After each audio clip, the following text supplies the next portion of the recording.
محمد رسول اللہ بولو، یا رسول اللہ کیوں بولتے؟ تو یہ بہر کی جہالت پہ چونکہ عمل ہوتا ہے تو یہ اس میں شرک بھی ہوتا ہے۔ نعرہ رسالت کیا نعرہ لگاتے ہیں اور نبی صلی اللہ علیہ وسلم کو پکارتے ہیں، اور نعت خوانی کے نام پر اس میں ایسے ایسے اشعار کہے جاتے ہیں جیسے نبی کھلاتا ہے اور نبی کا ہم گنگاتے ہیں، ایسے اشعار کہے جاتے ہیں۔ کیا کہتے ہیں؟ نبی کھلاتے ہیں اور نبی کا ہم گنگاتے ہیں۔ یہ کس نے کہا نبی کھلاتا ہے؟ نبی علیہ الصلوۃ والسلام خود کھانا کھانے کے بعد جو دعا پڑھتے اس دعا میں کیا کہتے؟ الحمدللہ الذی اطعمنی، ساری تعریف ہے اس اللہ کی جس نے مجھے کھلایا۔ نبی علیہ الصلوۃ والسلام فرماتے ہیں کھانا کھانے کے بعد ساری تعریف اس اللہ کے جس نے مجھے کھلایا، اور یہ کہتا ہے نعت خان کہ نبی مجھے کھلاتے ہیں، رسول اللہ نبی کہے کہ اللہ مجھے کھلاتا ہے، اور یہ کہتا ہے کہ نبی مجھے کھلاتے ہیں۔ اور بے شمار آپ اشعار سنیں ان کے نعتیہ اشعار سنیں، اور اسی طریقے سے قوالیاں سنیں تو سارے شرک ملیں گے۔ تو عید میلاد النبی کے موقع پر جہاں بدعات ہوتے ہیں وہیں شرکیات بھی ہوتے ہیں۔ اسی طریقے سے بے حیائی کے سارے کام ہوتے ہیں، بے حیائی کے سارے کام ہوتے ہیں۔ نبی علیہ الصلوۃ والسلام کے نام پر تم نکلے ہو اور عورتیں بے پردہ گھوم رہی ہیں جلوس کے اندر، اتنا ہی نہیں عورتیں ڈانس کر رہی ہیں عید میلاد النبی کے نام پر، ناچ رہے ہیں، اور اسی طریقے سے نبی علیہ الصلوۃ والسلام کے عید میلاد النبی کے نام پر گانے بجانے ہو رہے ہیں۔ بے حیائی کے سارے کام ہوتے ہیں جس کا اسلام سے قطعاً کوئی تعلق نہیں ہوتا۔ اسی لیے میں کہتا ہوں عید میلاد النبی کے موقع پر کوئی کام ایسا نہیں ہوتا جس کا تعلق اسلام سے، چونکہ عید میلاد النبی خود اسلام سے ہٹ کر ایک چیز ہے۔ اسی طریقے سے اس میں خود رسول اللہ صلی اللہ علیہ وسلم کی گستاخی ہو۔ کیوں؟ یہ کیا کہتے ہیں کہ عید میلاد النبی منانا اچھی چیز ہے۔ کیا ہے؟ اچھی چیز ہے۔ اب ان سے ہم سوال کرتے ہیں نبی علیہ الصلوۃ والسلام اتنی اچھی چیز اور بتا کر کے نہیں گئے؟ کیونکہ عید میلاد النبی منانے والے خود کہتے ہیں رسول اللہ صلی اللہ علیہ وسلم ثابت نہیں ہے لیکن اچھی چیز ہے، اچھی چیز ہے۔ ابھی تو میں سوال کرتا ہوں اتنی اچھی چیز رسول اللہ صلی اللہ علیہ وسلم نہیں بتا کر کے گئے، رسول اللہ صلی اللہ علیہ وسلم گستاخی کر رہے ہو یا ادب کر رہے ہو؟ تو نبی علیہ الصلوۃ والسلام کی بھی گستاخی ہے اور صحابہ کرام کی بھی عزتی ہے۔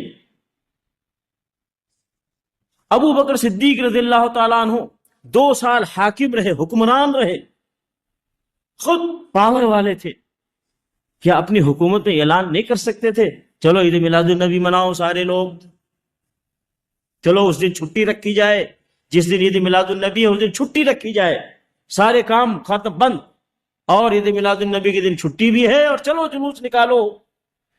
ابو بکر صدیق نے کیا یہ کام، 2 سال حاکم رہے، حکمران ہیں۔ اس کے بعد عمر فاروق رضی اللہ تعالیٰ عنہ وہ بھی حکمران ہے، 10 سال سے زیادہ حاکم رہے، کیا انہوں نے اپنی زندگی میں عید میلاد النبی منوایا؟ اس کے بعد علی رضی اللہ تعالیٰ عنہ، عثمان غنی رضی اللہ تعالیٰ عنہ، علی رضی اللہ تعالیٰ عنہ، ابو بکر عمر سسر ہیں رسول اللہ صلی اللہ علیہ وسلم کے، عثمان اور علی رضی اللہ عنہم اجمعین یہ داماد ہیں رسول اللہ صلی اللہ علیہ وسلم کے۔ دین کا بھی رشتہ ہے اور گھریلو بھی رشتہ ہے، 2 قسم سے 2 محبت ہے نبی علیہ الصلوۃ والسلام کے ساتھ، 2 ذریعے سے، لیکن کسی نے یہ کام نہیں کیا اور تم سمجھتے یہ اچھا کام ہے۔ یعنی صحابہ کرام کو یہ چیز یہ پتہ نہیں چلا کہ اچھا کام ہے، یا پتہ چلا انہوں نے کیا نہیں کیونکہ رسول اللہ صلی اللہ علیہ وسلم کے ساتھ ان کی محبت نہیں تھی زیادہ، تمہاری محبت زیادہ ہے۔ صحابہ کرام کی بے عزتی ہے اس کے اندر۔ اسی طریقے سے ائمہ کرام، امام حنیفہ، امام شافعی، امام مالک، امام احمد بن حنبل رحمۃ اللہ علیہم اجمعین سارے کہتے ہیں یہ 4 ائمہ کرام برحق ہیں، چاروں امام ہیں، مسلمانوں کے امام ہیں۔ امام حنیفہ رحمۃ اللہ علیہ امام اعظم ہیں، ٹھیک ہے۔ میں پوچھتا ہوں ان سے امام اعظم امام ابو حنیفہ رحمۃ اللہ علیہ نے اپنی زندگی میں کتنی مرتبہ عید میلاد النبی منایا اور اپنے شاگردوں کو تعلیم دیا؟ تو عقیدے کی باتیں سمجھائی، نماز کے مسائل سمجھائے، وضو کے مسائل سمجھائے، روزے اور حج کے مسائل سمجھائے۔ بتاؤ عید میلاد النبی کے مسائل بھی امام حنیفہ رحمۃ اللہ علیہ نے سمجھائے تھے؟ ہے کوئی فقہ کی کتاب میں کہیں یہ ٹاپک؟ تو نہیں، ائمہ کرام سے ثابت نہیں، لیکن اچھا عمل ہے۔ ابھی تو تمہیں زیادہ علم ہے یا ائمہ کرام کو زیادہ علم تھا؟ صحابہ نبی علیہ السلام کے ساتھ ائمہ کرام کا زیادہ تعلق تھا، تمہیں تعلق ہے، تو اس میں ائمہ کرام کی بھی بے عزتی ہوتی۔